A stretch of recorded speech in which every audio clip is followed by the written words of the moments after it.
Il est écrit « Je vous restituerai les années qu'ont dévoré la sauterelle, et vous saurez que je suis au milieu de vous. » Joël chapitre 2, versets 25 à 27. Écoute-moi bien.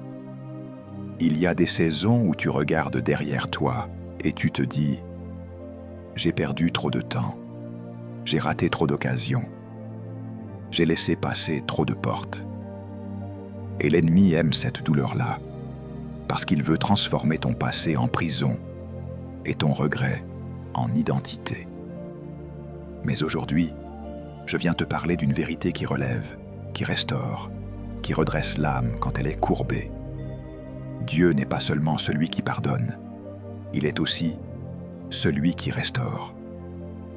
Il ne se contente pas d'effacer la faute, il répare la vie.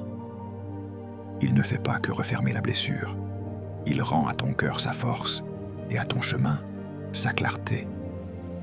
Oui, il existe une restauration divine qui ne ressemble pas à une simple amélioration, mais à une restitution céleste, une grâce qui te rend ce que tu croyais définitivement perdu. Alors, si tu ressens au fond de toi que Dieu t'appelle à une nouvelle saison, je t'invite à aimer cette vidéo et à t'abonner maintenant, non pas par habitude, mais comme un acte de foi. Tu déclares que tu veux grandir, comprendre et marcher avec Dieu jusqu'au bout.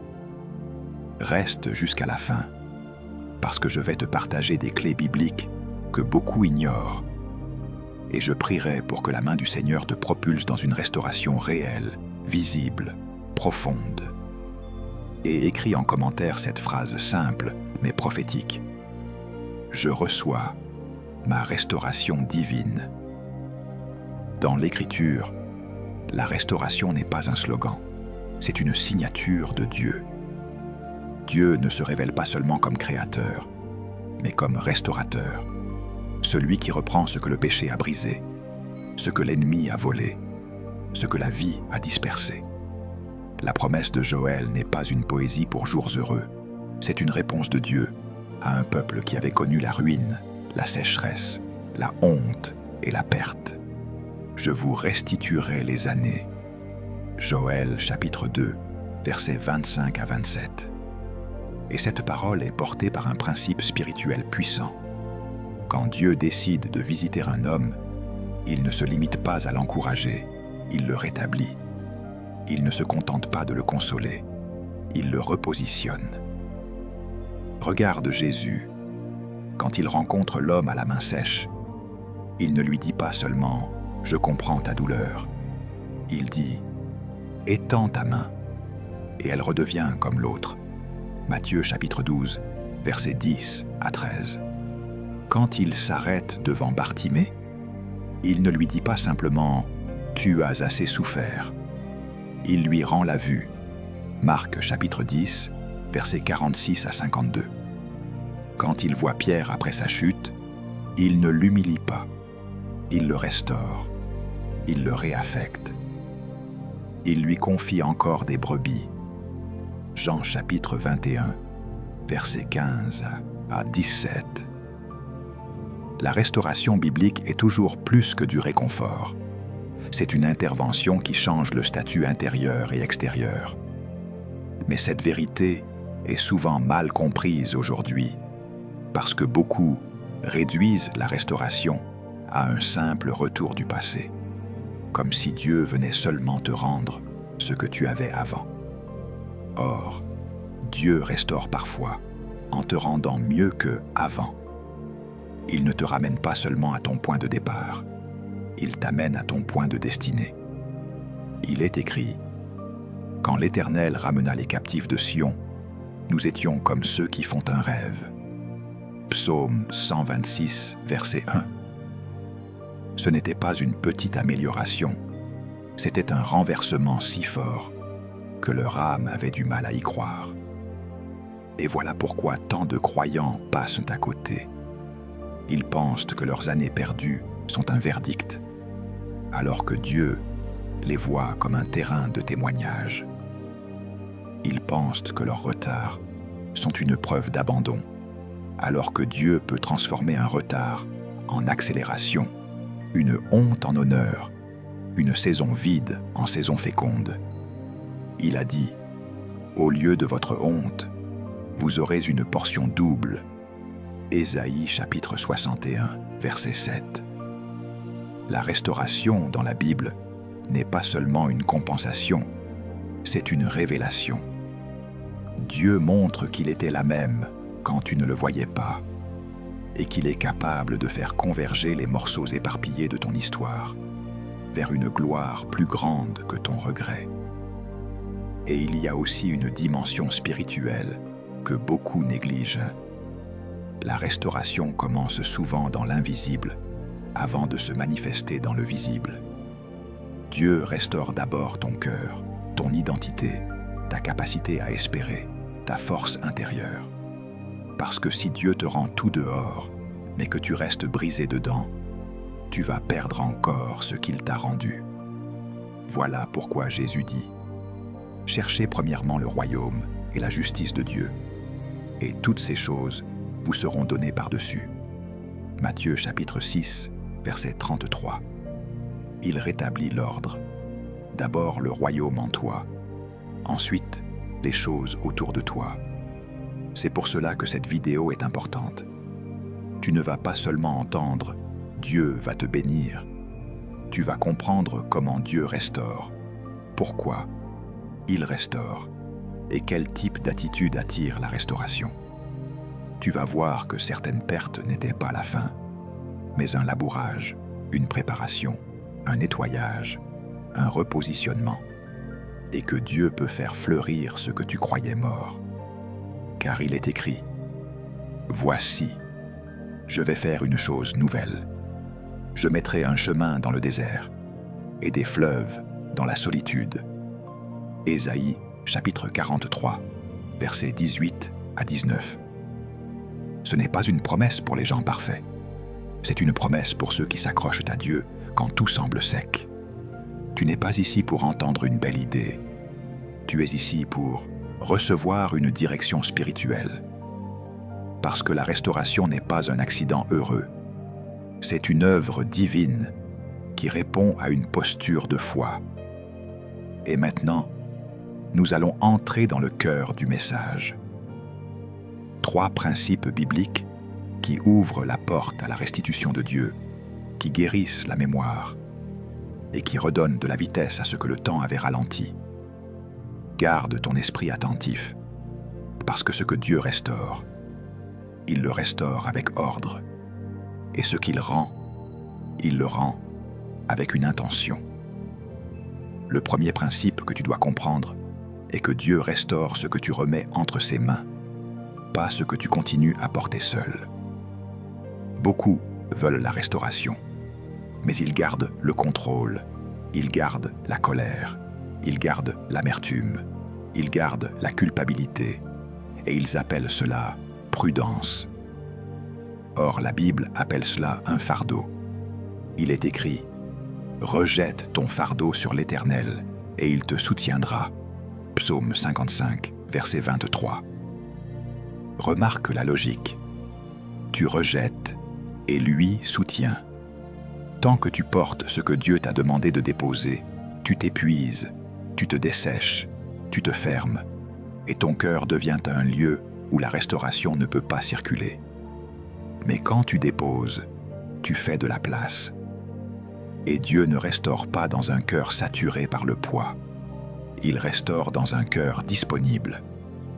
Beaucoup disent « Seigneur, rends-moi mes années ». Mais en réalité, ils disent « Seigneur, rends-moi mes années sans toucher à ma douleur ». Pourtant, la restauration divine touche la douleur, parce que Dieu ne veut pas seulement te rendre des opportunités, il veut te rendre toi-même. C'est pour cela que Jésus appelle les fatigués. « Venez à moi, vous tous qui êtes fatigués et chargés, et je vous donnerai du repos. » Matthieu chapitre 11, versets 28 à 29. Le repos dont il parle n'est pas d'abord le sommeil, c'est la fin de la guerre intérieure. Parce qu'une âme en guerre contre son passé ne peut pas avancer vite, même si Dieu ouvre des portes devant elle. Regarde Anne. Elle avait perdu des années en larmes, humiliée, incomprise, provoquée. Mais le jour où elle est entrée dans la présence de Dieu, elle n'a pas seulement demandé un enfant, elle a versé son âme. Il est écrit qu'elle pria l'Éternel et pleura abondamment. 1 Samuel chapitre 1, versets 10 à 17. Et quand Élie lui parle, un basculement se produit. Elle s'en alla, et son visage ne fut plus le même. 1 Samuel chapitre 1, verset 18. Avant même que la grossesse arrive, la restauration intérieure commence. Pourquoi? Parce qu'elle a remis son fardeau entre les mains de Dieu. Elle a cessé de gérer sa douleur seule. Elle a cessé de se justifier devant les hommes. Elle a transféré le poids. Et c'est là que Dieu commence à écrire une nouvelle page. La restauration n'est pas seulement un cadeau, c'est un échange. Tu donnes ton fardeau, Dieu te donne sa paix. Tu donnes ta honte, Dieu te donne son honneur. Tu donnes tes ruines, Dieu te donne une construction. Il me donne un diadème au lieu de la cendre, une huile de joie au lieu du deuil. Ésaïe chapitre 61, verset 3. Tu vois, Dieu ne te demande pas d'oublier, il te demande de lui confier. Il ne te demande pas de nier, il te demande de déposer. Et voici une vérité qui te libère. Tant que tu gardes ton passé comme une preuve contre toi, tu empêches Dieu d'en faire un témoignage pour toi. Parce que Dieu restaure aussi ta lecture de l'histoire. Joseph avait perdu des années, trahi, vendu, accusé, enfermé. Mais au moment où Dieu le relève, Joseph ne dit pas « Mes années sont mortes ». Il dit « Vous aviez médité de me faire du mal. Dieu l'a changé en bien ». Genèse chapitre 50, verset 20. Ce n'est pas Joseph qui efface le mal, c'est Dieu qui transforme le résultat. Et c'est cela la restauration. Dieu prend ce que l'ennemi voulait utiliser pour te diminuer et il le retourne pour t'établir. Mais pour que ce retournement arrive, tu dois faire ce premier mouvement. Remettre la charge, remettre la douleur, remettre la honte, remettre la fatigue, remettre le besoin de comprendre tout et dire « Seigneur, je te le confie ». Parce que ce que tu remets à Dieu ne reste jamais en désordre. Il l'ordonne, il le guérit, il le répare et il te repositionne. Le deuxième principe que tu dois comprendre est que Dieu restaure avec vérité, pas avec illusion. Beaucoup veulent que Dieu rende les années perdues, mais ils ne veulent pas que Dieu expose ce qui a causé la perte. Ils veulent la récolte sans la correction. Ils veulent la restitution sans la transformation. Or, Dieu n'est pas un décorateur spirituel. Il ne repeint pas un mur fissuré. Il reconstruit les fondations. Et la restauration divine commence souvent par une lumière qui dérange, parce que cette lumière te sauve. Il est écrit « Sonde-moi, ô Dieu, et connais mon cœur. Éprouve-moi, et connais mes pensées. Regarde si je suis sur une mauvaise voie, et conduis-moi sur la voie de l'éternité. » Psaume 139, versets 23 à 24. La vraie prière de restauration, ce n'est pas seulement « Seigneur, donne ». C'est « Seigneur, révèle ». Seigneur, corrige. Seigneur, aligne. Tu dois l'entendre. Certaines années ont été perdues parce que tu as été attaqué. Oui, mais certaines années ont été perdues aussi parce que tu as toléré ce que Dieu te demandait de couper. Parce que tu as fréquenté ce qui affaiblissait ta foi. Parce que tu as nourri des pensées qui t'éteignaient. Parce que tu as repoussé des instructions que Dieu t'avait déjà données. Et si Dieu te rend les années sans traiter ses racines, tu vas revivre la même saison, juste avec une autre date sur le calendrier. Voilà pourquoi Jésus dit « Vous connaîtrez la vérité, et la vérité vous affranchira. » Jean chapitre 8, verset 32. Il ne dit pas « vous connaîtrez une émotion », il dit « vous connaîtrez la vérité ». La restauration ne se construit pas sur le déni, elle se construit sur la vérité. Et parfois la vérité fait mal au début, parce qu'elle arrache un mensonge auquel tu t'étais attaché pour survivre. Mais ensuite, elle te libère. Regarde le fils prodigue. Il a perdu des années, vraiment perdu, des ressources, du temps, de la dignité, de l'identité. Il s'est retrouvé au niveau des porcs, affamé, brisé. Pourtant, la restauration commence au moment précis où la Bible dit « étant rentré en lui-même ». Luc chapitre 15, verset 17. Ce n'est pas quand il reçoit l'argent. Ce n'est pas quand les circonstances changent. C'est quand il ouvre les yeux sur la vérité. Il reconnaît « je me suis trompé de maison. Je me suis trompé de source.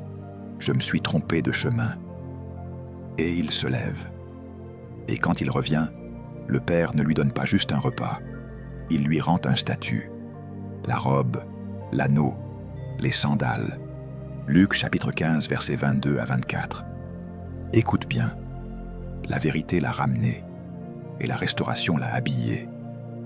Mais si le fils prodigue avait refusé la vérité, il serait resté dehors, à expliquer sa misère, à accuser la vie, à maudire le destin. La vérité a été la porte. La restauration a été la réponse. Et il y a quelque chose de très sérieux. Dieu ne restaure pas seulement tes biens, il restaure ta gouvernance. Parce que beaucoup ont perdu des années à cause d'un manque de gouvernance spirituelle. Ils vivaient au rythme des émotions, au rythme des relations, au rythme des blessures, au rythme des peurs. Mais le royaume de Dieu est un royaume d'ordre. Il est écrit « Dieu n'est pas un Dieu de désordre, mais de paix ». 1 Corinthiens chapitre 14, verset 33. Quand Dieu restaure, il remet la paix. Mais cette paix vient avec un ordre. Il te donne une nouvelle manière de penser, une nouvelle manière de choisir, une nouvelle manière de dire oui et non. Parce que la restauration sans discipline devient une bénédiction gaspillée. C'est pour cela que Proverbe dit « Garde ton cœur plus que toute autre chose, car de lui viennent les sources de la vie. » Proverbe chapitre 4, verset 23. Quand Dieu te restaure, il t'apprend à garder. Il ne veut pas seulement que tu reçoives, il veut que tu conserves. Il ne veut pas seulement que tu commences, il veut que tu continues. Peut-être que tu te dis « Mais pourquoi Dieu voudrait me confronter alors que je suis déjà fatigué ?» Parce que Dieu ne te confronte pas pour te condamner. Il te confronte pour te délivrer. Il est écrit « Car le Seigneur châtie celui qu'il aime, et il frappe de la verge tous ceux qu'il reconnaît pour ses fils. » Hébreux chapitre 12, verset 6. Ici, la correction n'est pas un rejet, c'est une preuve d'adoption. Dieu ne corrige pas l'étranger comme il corrige le Fils. Il corrige le Fils parce qu'il veut le préparer à l'héritage. Et c'est précisément ce que tu es en train de vivre. Une préparation à une saison où tu ne peux plus te permettre d'être la même personne que dans les années perdues. Et maintenant, je veux que tu laisses cette phrase descendre en toi comme une semence.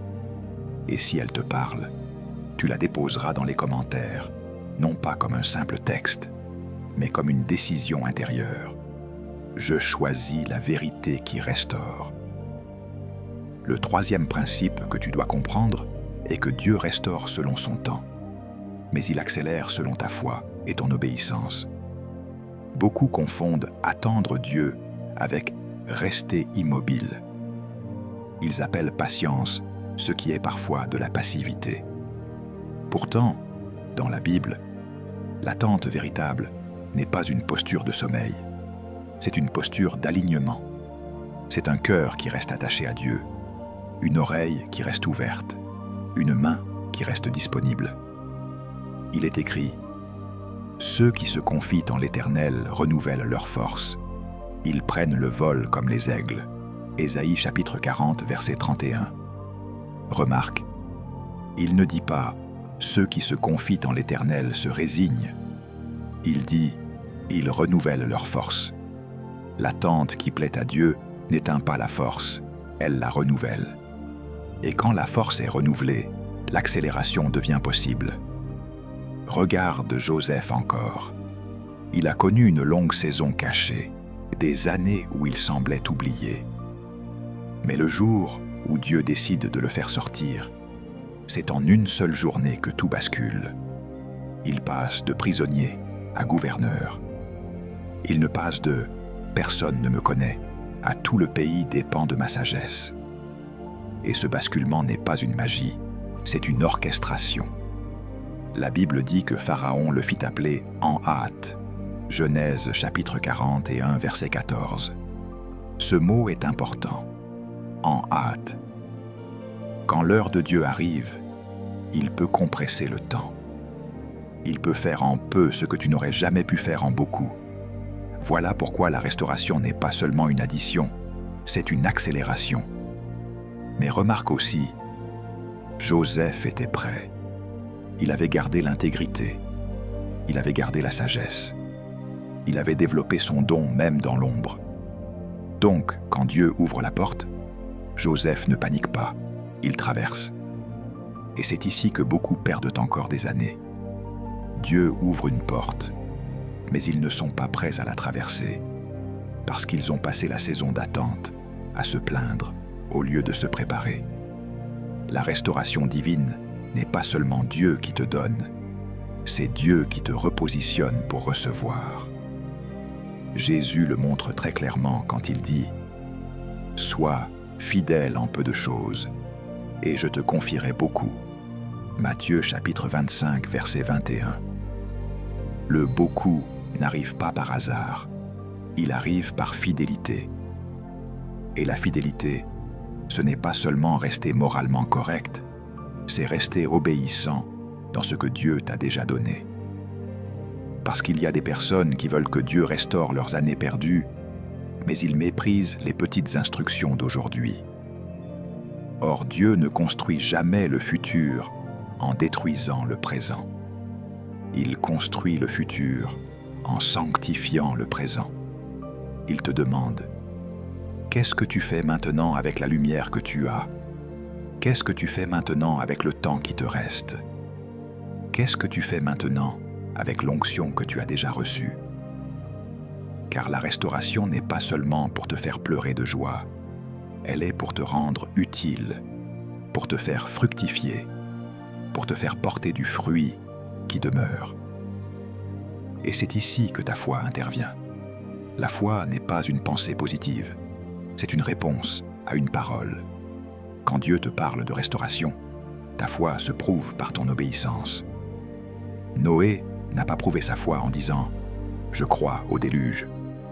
Il l'a prouvé en construisant l'arche avant qu'il y ait une goutte de pluie. Genèse chapitre 6, versets 13 à 22. Abraham n'a pas prouvé sa foi en disant « Je crois en la promesse ». Il l'a prouvé en quittant son pays. Genèse chapitre 12, versets 1 à 4. Donc, si Dieu te parle de restitution, tu ne peux pas rester dans l'ancien système, dans les anciennes habitudes, dans les anciennes relations toxiques, dans la même négligence spirituelle, et t'attendre à une nouvelle saison. Dieu restaure, oui, mais il restaure dans un homme qui bouge avec lui. Il est écrit « Si vous êtes disposés et obéissants, vous mangerez les meilleures productions du pays. » Ésaïe chapitre 1, verset 19. La disposition et l'obéissance sont les portes. Les meilleures productions sont la conséquence.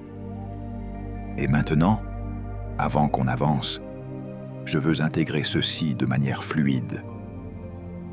Il y a une phrase que je veux que tu écrives dans les commentaires, comme un engagement, pas comme une émotion. Et cette phrase, doit devenir ta manière de marcher dès aujourd'hui. Je me prépare à l'accélération de Dieu. Tu viens de recevoir 3 principes, mais maintenant nous allons entrer plus profond, là où beaucoup s'arrêtent, là où les Écritures révèlent des vérités cachées qui changent ta manière de prier, ta manière d'attendre et ta manière de discerner les saisons. Parce que la restauration divine n'est pas seulement une promesse générale, c'est une stratégie du royaume. Et quand tu la comprends, tu ne vis plus comme une victime du temps, tu vis comme un héritier de Dieu. La première vérité cachée est que Dieu ne te rend pas seulement des années, il te rend une identité que la douleur avait volée. Beaucoup pensent que les années perdues, c'est seulement du temps. Mais dans le monde spirituel, perdre du temps, c'est souvent perdre une image de soi. Tu ne perds pas seulement des opportunités, tu perds parfois la confiance, la pureté du rêve, l'audace d'obéir, la capacité de croire sans trembler. Et l'ennemi travaille précisément là. Il veut que ton passé devienne un miroir et que ce miroir te mente sur qui tu es. Il veut que tu te vois comme celui qui a raté, celle qui a été brisée, celui qui arrive toujours trop tard, celle qui ne mérite plus. Mais la restauration divine commence par une déclaration de Dieu sur toi, une parole qui casse l'étiquette. Il est écrit: si quelqu'un est en Christ, il est une nouvelle créature. Les choses anciennes sont passées. Voici, toutes choses sont devenues nouvelles. 2 Corinthiens, chapitre 5, verset 17. Ce verset n'est pas une décoration de Bible, c'est une chirurgie spirituelle. Dieu enlève l'ancien toi qui vivait sous la condamnation, et il fait naître un toi qui vit sous l'alliance. Regarde Gédéon. Il vivait dans une saison où Israël était écrasé. Les années étaient volées par la peur, les récoltes étaient volées par l'ennemi, la dignité était enterrée. Gédéon se cachait, il battait le blé en secret, comme un homme qui a appris à survivre petit. Mais l'ange de l'Éternel vient et lui dit: « L'Éternel est avec toi, vaillant héros. » Juges, chapitre 6, verset 12. Comprends ce choc. Dieu appelle vaillant héros un homme qui se cache. Pourquoi? Parce que Dieu ne parle pas à ton apparence, il parle à ton appel. Il ne parle pas à ce que tu montres, il parle à ce qu'il a mis. Et là, Dieu ne restaure pas seulement la nation. Il restaure d'abord l'identité de Gédéon. Il le sort de la mentalité de survivant. Il lui rend une vision de lui-même conforme au ciel. Car tant que tu te vois petit, même si Dieu te donne grand, tu vas réduire ce qu'il te donne à la taille de ta peur. Voilà pourquoi Dieu restaure d'abord l'homme intérieur. Il est écrit: « Ne vous conformez pas au siècle présent, mais soyez transformés par le renouvellement de l'intelligence. » Romains chapitre 12, verset 2. La restauration est une transformation de l'intelligence. Elle te rend ton regard, elle te rend ton oui, elle te rend ton courage. Et c'est là que beaucoup prient mal. Ils disent: « Seigneur, rends-moi ce que j'ai perdu. » Mais Dieu répond: « Je veux d'abord te rendre celui que tu étais avant la perte, et même plus. » Parce que la perte t'a peut-être cassé, mais elle t'a aussi enseigné. Elle t'a peut-être humilié, mais elle peut te purifier. Elle t'a peut-être ralenti, mais elle peut t'aligner. Et quand Dieu restaure, il ne restaure pas une version fragile de toi, il restaure une version affermie. Pierre a perdu des années en reniant Jésus, en pleurant amèrement. Mais Jésus ne lui dit pas seulement « Je te pardonne ». Il lui dit « J'ai prié pour toi, afin que ta foi ne défaille point. Et toi, quand tu seras revenu, affermis tes frères. » Luc chapitre 22, versets 31 à 32. La restauration de Pierre contient une mission, affermie. Donc Dieu transforme ta chute en force pour d'autres. Il transforme ta honte en autorité. Il transforme ta cicatrice en clé. Si tu comprends cette vérité, tu vas arrêter de te définir par ce que tu as perdu. Tu vas commencer à te définir par celui qui te restaure.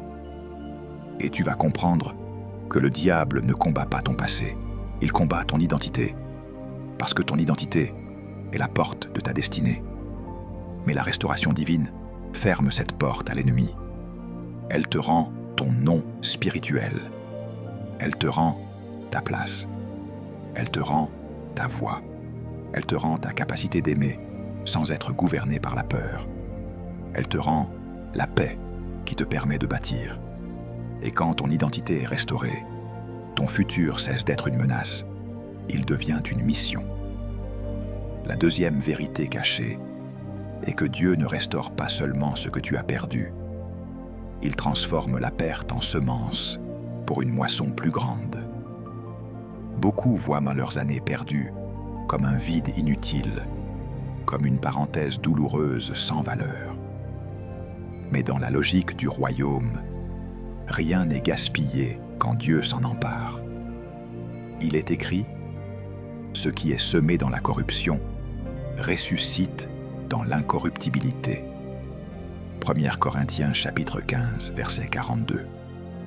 Autrement dit, même ce qui a été vécu dans la faiblesse peut devenir une source de gloire quand Dieu le relève. La restauration divine ne consiste pas seulement à te rendre ce que tu avais, mais à extraire de la perte une sagesse, une autorité et une fécondité que tu n'aurais jamais développées autrement. Regarde Job. Il n'a pas seulement perdu du temps, il a perdu des biens, des relations, une réputation, une compréhension de Dieu. Ses amis ont réduit sa souffrance à une faute. Sa douleur a duré. Mais quand Dieu intervient, il ne se contente pas de lui rendre comme avant. Il est écrit « L'Éternel rétablit Job dans son premier état et lui accorda le double de tout ce qu'il avait possédé. » Job, chapitre 42, verset 10. Le double n'est pas une compensation émotionnelle, c'est une révélation spirituelle. Dieu montre que la perte, quand elle est traversée avec foi, devient un investissement. Job a gagné quelque chose que la prospérité initiale ne lui avait pas donné, une connaissance plus profonde de Dieu. Il dira « Mon oreille avait entendu parler de toi, mais maintenant, mon œil t'a vu. » Job, chapitre 42, verset 5. Voilà la clé. La restauration divine te fait voir Dieu autrement. Et cette vision nouvelle change la qualité de ce que tu reçois ensuite. Beaucoup veulent que Dieu efface la saison douloureuse. Dieu, lui, veut l'enseigner. Parce qu'une saison enseignée devient une saison rentabilisée. Joseph n'a pas simplement récupéré des années, il a utilisé son passé pour sauver des nations. Son discernement, sa gestion, sa patience ont été formés dans l'injustice. Et quand la famine arrive, ce qui semblait être une perte devient une solution pour le monde. Dieu m'a envoyé devant vous pour vous faire subsister. Genèse chapitre 45, verset 7. Ce que tu as vécu n'était pas seulement contre toi, cela préparait aussi quelqu'un d'autre. Et quand Dieu restaure, il relie ton histoire à un impact plus grand que ta douleur. Voici pourquoi cette vérité dérange et libère à la fois. Dieu ne te rend pas les années pour que tu les consommes. Il te les rend pour que tu les investisses. Il ne restaure pas pour flatter, il restaure pour établir. Et si tu refuses de voir la perte comme une semence, tu vas mendier ce que Dieu veut multiplier. Jésus l'enseigne clairement. Si le grain de blé qui est tombé en terre ne meurt, il reste seul. Mais s'il meurt, il porte beaucoup de fruits. Jean chapitre 12, verset 24. La mort ici n'est pas la fin, c'est la transition. Certaines saisons de ta vie sont mortes pour porter un fruit que tu ne pouvais pas imaginer au moment de la douleur. Comprends ceci et laisse-le te libérer. Dieu n'est pas en train de te ramener en arrière. Il est en train de te projeter plus loin, avec une profondeur que tu n'avais pas avant. Ta restauration ne sera pas seulement visible dans ce que tu possèdes, mais dans ce que tu discernes, dans ce que tu transmets, dans la solidité de ta foi. Et quand cette vérité s'ancre en toi, tu cesses de regretter le passé. Tu commences à honorer ce que Dieu en a fait. La perte cesse d'être une accusation. Elle devient une attestation de la fidélité de Dieu. La troisième vérité cachée est que la restauration divine n'est jamais isolée. Elle est contagieuse. Quand Dieu décide de te rendre les années perdues, il ne le fait pas seulement pour ton confort personnel. Il le fait pour établir un témoignage vivant qui libère d'autres vies. C'est pour cela que certaines restaurations sont visibles, audibles, indéniables. Elles deviennent des preuves que Dieu agite encore, qu'il relève encore, qu'il transforme encore. Il est écrit « Vous serez pour moi un peuple de sacrificateurs et une nation sainte ». Exode, chapitre 19, verset 6. Un sacrificateur ne vit pas pour lui-même, il porte une lumière pour les autres. Ta restauration a une portée qui dépasse ton histoire. Regarde Israël. Dieu ne l'a pas fait sortir d'Égypte seulement pour le soulager de l'esclavage, mais pour révéler sa puissance aux nations. Les Égyptiens sauront que je suis l'Éternel. Exode chapitre 7, verset 5. La délivrance d'un peuple devient la proclamation d'un Dieu vivant.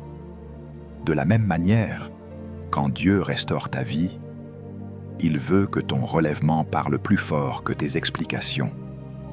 Il veut que ta paix parle. Il veut que ta stabilité parle. Il veut que ta constance parle. Parce que dans un monde fatigué, déçu, cynique, la restauration d'un croyant fidèle devient une prédication silencieuse, mais puissante. C'est ici que beaucoup se trompent. Ils pensent que la restauration est privée, intime, discrète. Oui, elle commence dans l'intimité, mais elle se manifeste pour édifier. Jésus l'a dit, « Vous êtes la lumière du monde. Une ville située sur une montagne ne peut être cachée. » Matthieu chapitre 5, verset 14. Quand Dieu te restaure, il t'élève aussi dans ta capacité d'influencer, même sans chercher à influencer.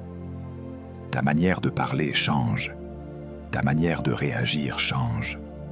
Ta manière de traverser les épreuves change. Et ceux qui t'ont connu dans la chute reconnaissent la main de Dieu dans le relèvement. Voilà pourquoi tu ne dois pas avoir honte de témoigner, même simplement en partageant cette parole. Si cette vidéo te parle, partage-la à quelqu'un qui a besoin de savoir que Dieu n'a pas fini avec lui. Ce geste simple peut devenir une semence de restauration dans une autre vie. Regarde Pierre encore. Sa restauration personnelle après le reniement devient une restauration collective le jour de la Pentecôte. Celui qui avait tremblé devant une servante se tient debout devant la foule et annonce l'Évangile avec autorité. Et 3000 âmes sont touchées. Actes des Apôtres, chapitre 2, verset 41. Sa restauration n'était pas seulement pour réparer sa honte, elle était pour libérer une génération.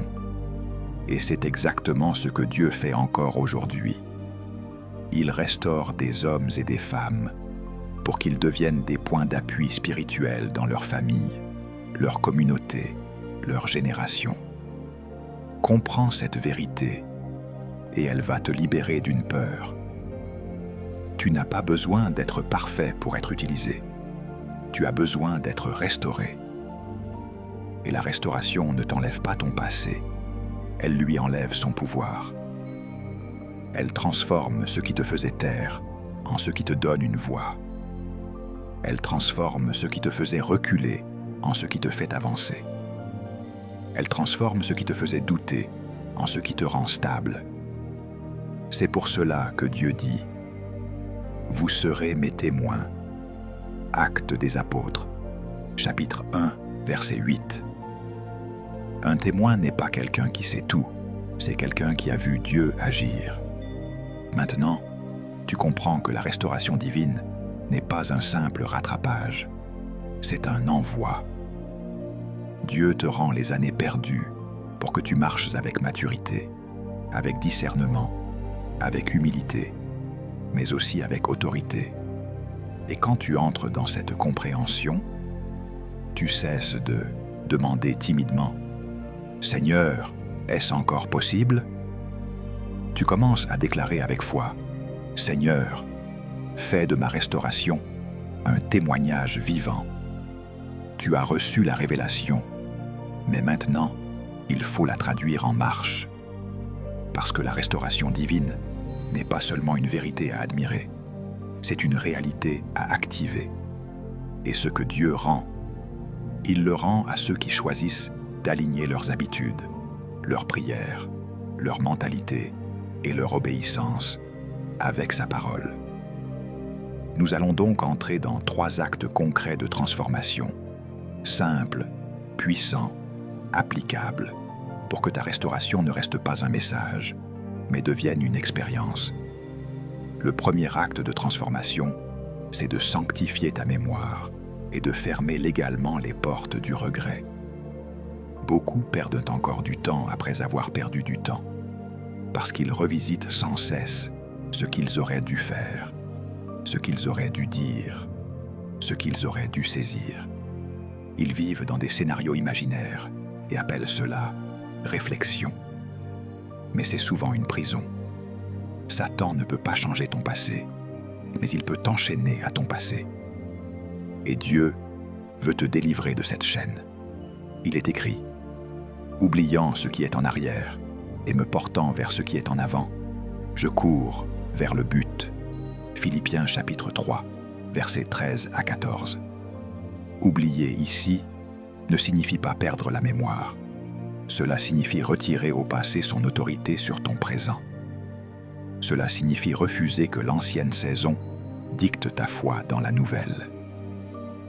Cet acte commence par une prière précise. Tu demandes à Dieu de sanctifier tes souvenirs, de guérir les images qui te réveillent la nuit, de laver les paroles qui t'ont maudit, de neutraliser la honte qui revient comme une vague, et de restaurer en toi la capacité de te projeter sans peur. Il est écrit « Il guérit ceux qui ont le cœur brisé, et il pense leurs blessures. » Psaume 147, verset 3. Tant que ton cœur saigne, tu avances en boitant. Mais quand Dieu pense, tu retrouves ta vitesse. Concrètement, tu dois décider que chaque pensée de regret sera transformée en prière de restitution. Au lieu de dire « J'ai perdu », tu dis « Seigneur, restaure ». Au lieu de dire « C'est fini », tu dis « Seigneur, fais du neuf ». Au lieu de dire « Je suis en retard », tu dis « Seigneur, accélère selon ta grâce ». Parce que la guerre est dans ta bouche. La Bible dit « La mort et la vie sont au pouvoir de la langue ». Proverbe chapitre 18, verset 21. Si tu continues à parler comme un homme vaincu, tu vas vivre comme un homme vaincu, même si Dieu t'a promis la restauration. Mais si tu parles comme un héritier, tu construis un chemin pour que la promesse descende dans le réel. Ensuite, tu sanctifies ta mémoire aussi par des renoncements. Tu renonces aux autels invisibles du passé, l'autel de l'amertume, l'autel de l'auto-accusation, l'autel de la comparaison, l'autel du « pourquoi moi ?» Parce que tant que tu nourris ces autels, tu nourris des voix qui te volent ton futur. Le Christ t'appelle à un échange.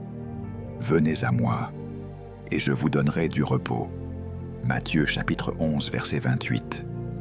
Le repos, ici, c'est aussi l'arrêt des débats intérieurs. C'est la paix de celui qui sait que Dieu peut faire en peu de temps ce que les années n'ont pas fait. Et c'est pour cela que tu dois écrire une phrase simple dans ton esprit et la répéter quand le regret revient. Je ne retourne pas dans mon passé pour souffrir. J'y retourne seulement pour apprendre. Puis, je marche vers ma restauration.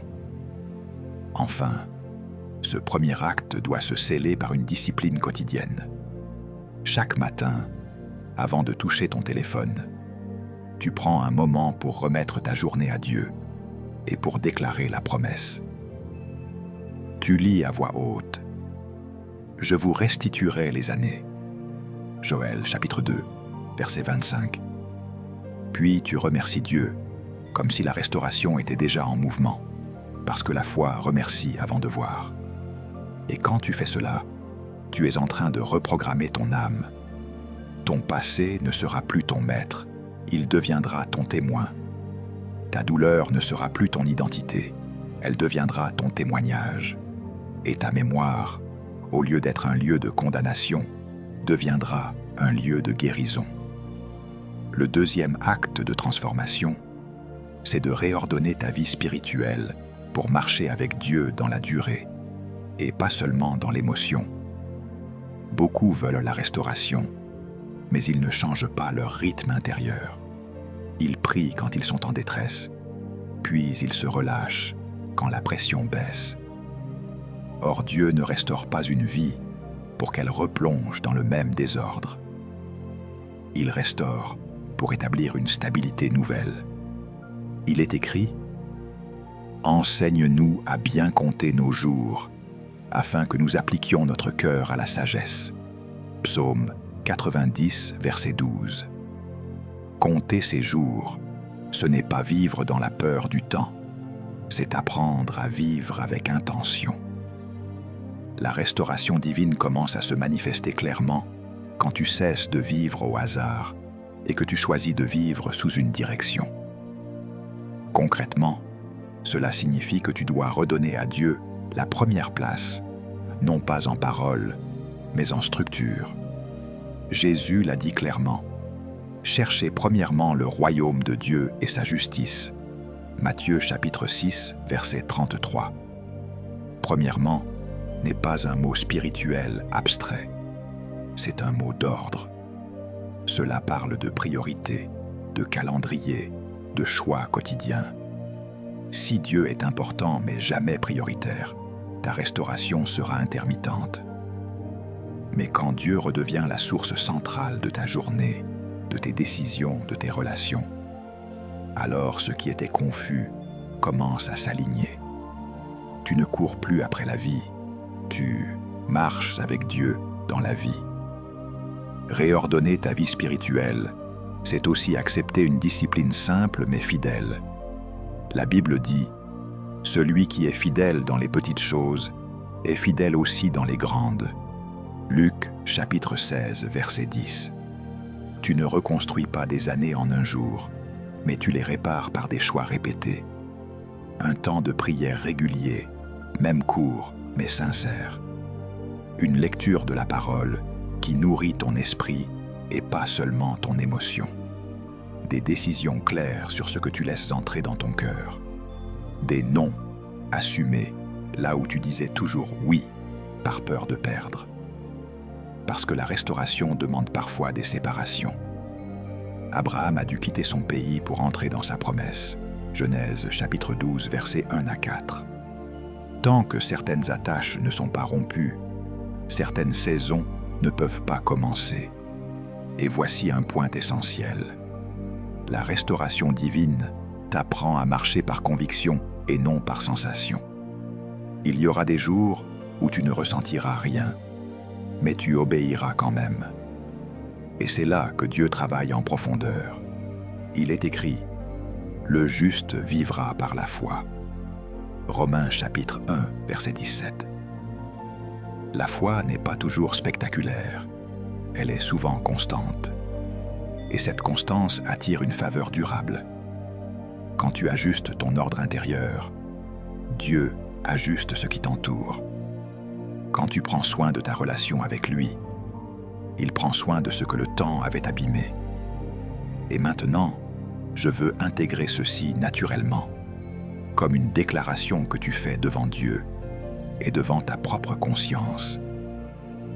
Si cette parole résonne en toi, écris simplement en commentaire cette phrase, non pas comme un rituel, mais comme un engagement clair. Je remets Dieu au centre de ma restauration. Le troisième acte de transformation, c'est d'oser marcher par la foi active, même quand tout n'est pas encore visible. Beaucoup attendent que Dieu restaure avant d'avancer, alors que Dieu attend souvent qu'ils avancent pour manifester la restauration. La foi biblique n'est pas une attente immobile, c'est une obéissance en mouvement. Il est écrit, « La foi, si elle n'a pas les œuvres, est morte en elle-même. » Jacques chapitre 2, verset 17. Autrement dit, une foi qui ne bouge pas ne construit rien. Et Dieu ne restaure pas une vie figée. Il restaure une vie qui marche avec lui. Marcher par la foi active, cela signifie que tu fais aujourd'hui ce que tu aurais fait si tu étais déjà restauré. Tu reprends des responsabilités que tu avais abandonnées par peur. Tu recommences à prier avec autorité, pas seulement avec des plaintes. Tu oses planifier, même après des échecs. Tu recommences à semer, même si la dernière récolte t'a déçu. Parce que la restauration ne descend pas sur ceux qui se protègent excessivement. Elle accompagne ceux qui font confiance à Dieu, malgré les cicatrices. Il est écrit, Abraham crut à Dieu, et cela lui fut imputé à justice. Romains chapitre 4, verset 3. Abraham n'a pas cru après avoir vu l'enfant, il a cru avant, et il a ajusté sa vie à cette croyance. Concrètement, cela signifie que tu dois identifier une action précise que tu repousses depuis longtemps, à cause de ton passé. Une conversation que tu évites, un projet que tu as enterré, une obéissance que tu reportes. Et tu dois la présenter à Dieu en disant « Seigneur, je fais ce pas avec toi. » Parce que souvent, la restauration commence là où tu prends le risque d'obéir à nouveau. Le peuple d'Israël n'a pas vu le Jourdain s'ouvrir avant de poser le pied dans l'eau. La Bible dit « Dès que les prêtres qui portaient l'arche mirent les pieds dans le Jourdain, les eaux s'arrêtèrent. » Josué chapitre 3, versets 15 à 16. L'eau ne s'est pas retirée pour les rassurer, elle s'est retirée pour les accompagner. Voilà comment Dieu agit encore. Marcher par la foi active, c'est aussi accepter que tout ne soit pas instantané. La restauration peut être progressive, mais elle est certaine. Celui qui a commencé en vous cette bonne œuvre la rendra parfaite. Philippiens chapitre 1, verset 6. Dieu ne commence jamais une restauration pour l'abandonner au milieu, mais il attend de toi une persévérance humble. Il y aura des jours où tu te demanderas si tu avances vraiment. C'est là que la foi devient maturité. Tu continues à faire le bien, à prier, à servir, à aimer, même quand l'émotion n'est pas là. Et dans cette constance silencieuse, Dieu reconstruit des années. Enfin, ce troisième acte t'invite à changer ta posture intérieure face au temps. Tu n'es plus pressé par la peur, tu es conduit par la foi. Tu ne cours plus après ce que tu as perdu, tu marches vers ce que Dieu a préparé. Tu comprends que Dieu peut faire en peu de temps ce que tu n'as pas réussi à faire en beaucoup, mais qu'il ne te demande jamais de brûler les étapes de la maturité. Il y a un temps pour tout. Ecclésiaste chapitre 3, verset 1. Et quand tu entres dans le temps de Dieu, le temps cesse d'être ton ennemi, il devient ton allié. Tu peux maintenant comprendre ceci. La restauration divine n'est pas seulement une promesse future, elle est déjà en mouvement quand tu choisis d'obéir aujourd'hui. Chaque pas de foi est une réparation invisible. Chaque acte d'obéissance est une année rachetée, Chaque décision alignée est une saison restaurée. Et plus tu marches avec Dieu, plus tu découvres que les années perdues n'étaient pas la fin de ton histoire, mais le terrain sur lequel Dieu écrit quelque chose de plus profond, de plus stable, de plus glorieux. Je veux maintenant te conduire dans une prophétie qui n'est pas là pour te faire frissonner un instant, mais pour t'enseigner une loi du royaume. Écoute-la comme une parole qui te positionne, qui t'aligne, qui te réveille et qui te pousse à suivre la voie de Jésus avec une foi simple, ferme et obéissante. Ainsi parle le Seigneur. Je t'ai vu dans les saisons où tu comptais les jours, comme on compte les pertes. Je t'ai vu quand tu souriais dehors et que tu pleurais dedans. Je t'ai vu quand tu disais « ça va aller », alors que ton âme se demandait si elle allait survivre. Je t'ai vu quand tu regardais ton passé comme une preuve que tu ne méritais plus de rêver. Mais moi, l'Éternel, je ne mesure pas ta vie à tes retards. Je la mesure à mon appel sur toi. Je ne suis pas le Dieu qui te rappelle seulement ce que tu as manqué. Je suis le Dieu qui te révèle ce que j'ai gardé pour toi. Car je te dis, ce que tu appelles années perdues, je l'ai laissé devenir un laboratoire où j'ai formé ton discernement, où j'ai filtré tes attachements, où j'ai purifié tes intentions. Tu pensais que tu étais en train de tomber, mais j'étais en train de te séparer de ce qui allait te détruire plus tard. Tu pensais que tu étais oublié, mais je te gardais à l'abri des regards, parce que je ne te préparais pas pour une petite scène. Je te préparais pour une destinée solide. Ainsi parle le Seigneur. Arrête de te condamner pour ce que tu ne pouvais pas porter à l'époque où tu étais immature. Arrête de te punir pour des choix faits avec une compréhension limitée. Je suis celui qui pardonne, mais je suis aussi celui qui restaure. Je te rendrai ce que l'ennemi a dévoré, non pas comme un homme qui te jette des miettes, mais comme un père qui rétablit un héritage. Car je mettrai sur ta tête une huile nouvelle, et je briserai le joug du regret qui pesait sur ton cou. Je ferai taire les voix qui te répétaient que tu étais fini, et je mettrai dans ton cœur une certitude calme. Tu n'es pas terminé, tu es en transition. Et la transition n'est pas un lieu de mort, c'est un lieu de naissance.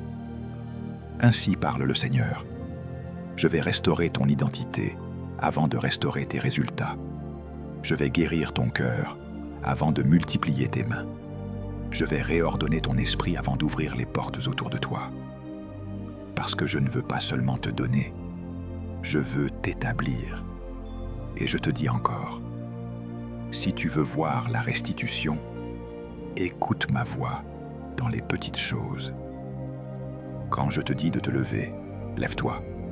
Quand je te dis de pardonner, pardonne. Quand je te dis de te séparer, sépare-toi. Quand je te dis de prier, prie. Ne négocie pas avec mon instruction, car mon instruction est la route de ta restauration. Tu as trop longtemps attendu un signe spectaculaire, mais je te dis que ton prochain miracle est caché dans une obéissance simple. Mon fils Jésus n'a pas seulement parlé aux tempêtes, il a aussi marché chaque jour dans la volonté du Père. Suis-le, fais comme lui, choisis la volonté, même quand l'émotion n'est pas là. Ainsi parle le Seigneur, je vais accélérer ce que tu croyais lent. Je vais reconnecter des relations qui doivent être restaurées et fermer des portes qui te volaient. Je vais te rendre une paix que personne ne peut imiter. Je vais te donner une sagesse qui te fera gagner du temps. Je vais te donner une faveur qui compressera des saisons. Et tu verras que je peux faire en un moment ce que tu pensais impossible en plusieurs années. Mais je te demande ceci. Ne retourne pas au chaos d'où je t'ai tiré. Ne retourne pas aux anciennes habitudes qui te vidaient. Ne retourne pas aux anciennes pensées qui t'étouffaient. Reste dans ma lumière. Reste dans ma parole. Reste dans la prière. Et tu verras, je te rendrai les années, mais je te rendrai aussi la joie de vivre, la force d'espérer et l'audace d'obéir. Car je suis l'Éternel qui restaure, et mon nom sera glorifié dans ta vie. Tu viens d'entendre une promesse qui n'est pas destinée à te faire rêver un instant, mais à te faire marcher différemment dès maintenant. Parce que Dieu ne t'a pas parlé de restauration pour que tu restes dans l'ombre du regret, mais pour que tu te relèves avec une foi mature, une obéissance simple et une espérance propre. Souviens-toi de ce que nous avons vu ensemble. La restauration commence quand tu remets réellement ton fardeau entre les mains de Dieu, parce que tu ne peux pas porter ton passé et bâtir ton futur en même temps. La restauration grandit quand tu acceptes la vérité qui corrige, parce que Dieu ne maquille pas une vie, il la reconstruit. Et la restauration s'accélère quand tu marches par la foi active, parce que dans le royaume, l'obéissance est un mouvement, pas une idée. Ensuite, tu as reçu ces vérités cachées.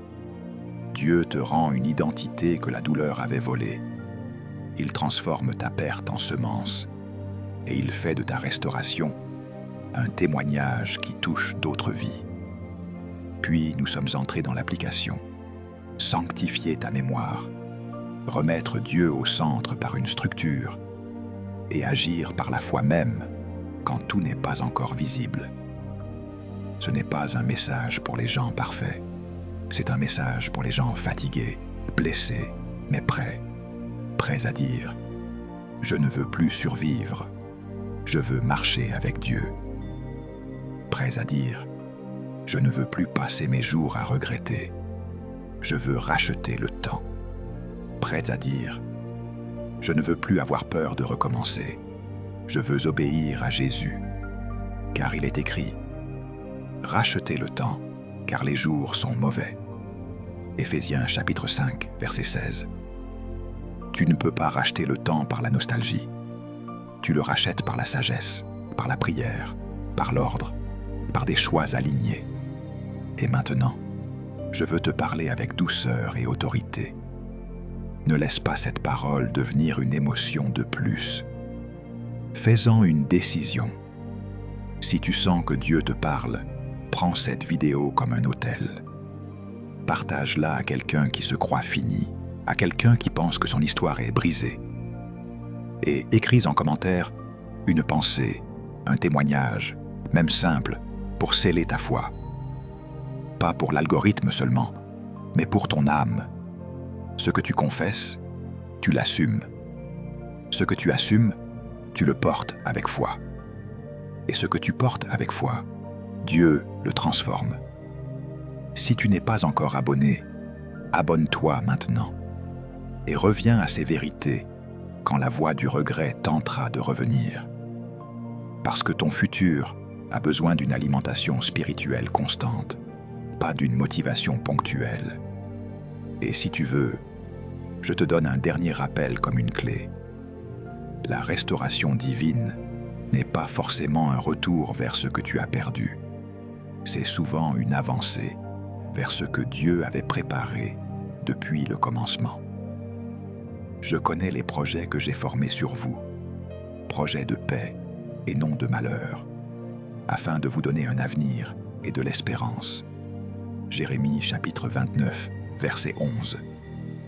Dieu ne te promet pas seulement de réparer, il te promet un avenir.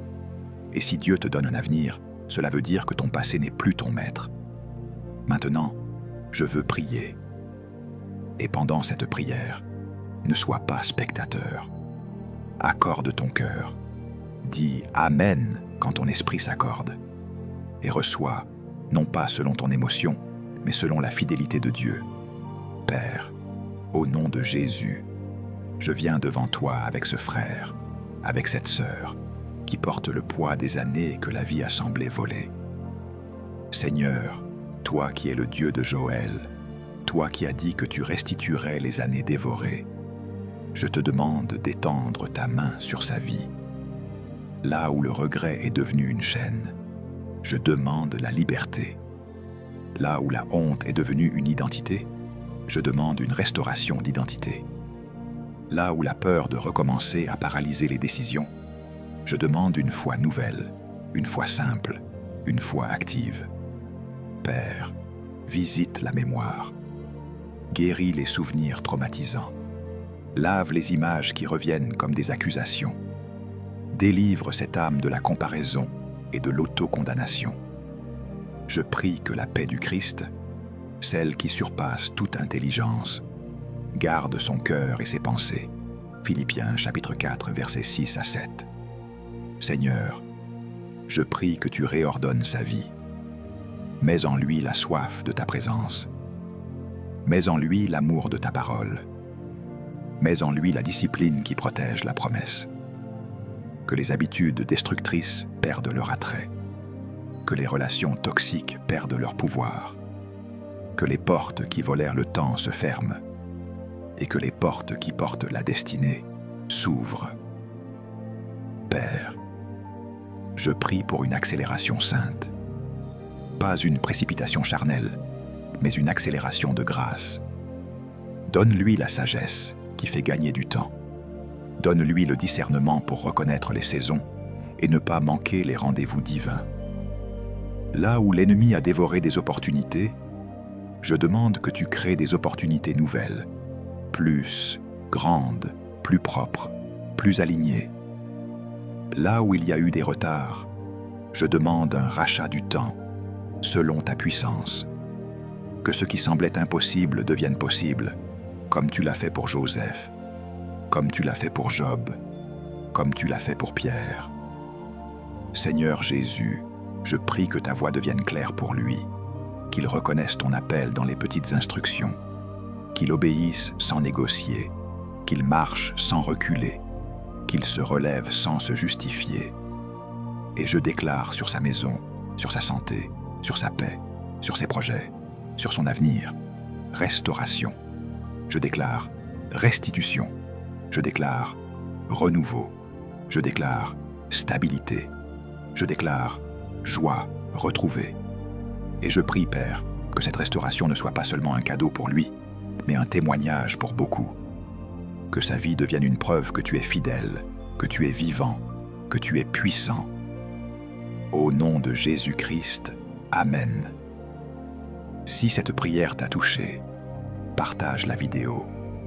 Laisse un commentaire avec ce que tu attends de Dieu et abonne-toi pour ne pas manquer la suite. Parce que ta restauration ne fait que commencer et le Dieu qui a parlé est capable d'accomplir ce qu'il a promis.